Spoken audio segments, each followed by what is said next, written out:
আজকে আমরা দেখলাম ভূমিকম্প হলো। একটু কল্পনা করার না যে যদি এরকম কোনো হতভাগা ব্যক্তি থেকে থাকে, আমরা আশা করব এরকম কেউ না থাকুক যে আজকে ফজরের নামাজ পড়ে নাই।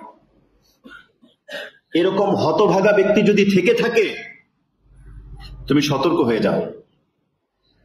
তোমার মৃত্যু এভাবেই একদিন আসবে।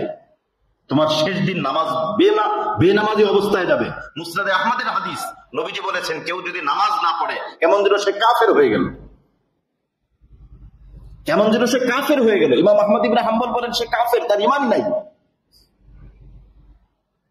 সতর্ক হওয়ার জন্য কত মানুষ দেখলাম রাস্তায় বের হয়ে এলো।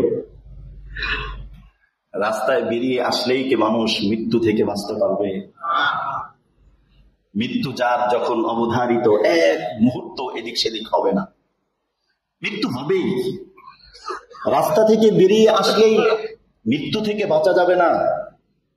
হ্যাঁ, ফজরের সময় ঘর থেকে বেরিয়ে মসজিদে আসলে জাহান্নামের আগুন থেকে বাঁচা যাবে।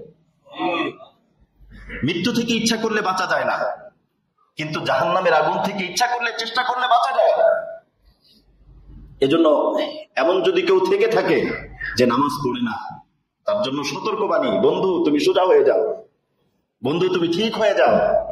তোমার জীবনের শেষ দিনটা খুব ভালো হোক, প্রতিটি দিন ভালো হোক, বিশেষ করে একদম শেষ দিন যখন আমার ঈমান নিয়ে চলে যাওয়ার কথা, ঈমান নিয়ে রবের কাছে যাওয়ার কথা, ওই দিনটাই রবের কাছে জান নিয়ে যাওয়ার সময় যদি বলা হয় কেমন হলে তো নামাজ পড়েনি, বেনামাজি, বেঈমান, তখন তোমাকে মুমিনদের জায়গায় ইল্লিনে তোমার জায়গা হবে না, আল্লাহর কয়েদখানা সিজ্জিনে তোমার জায়গা হবে।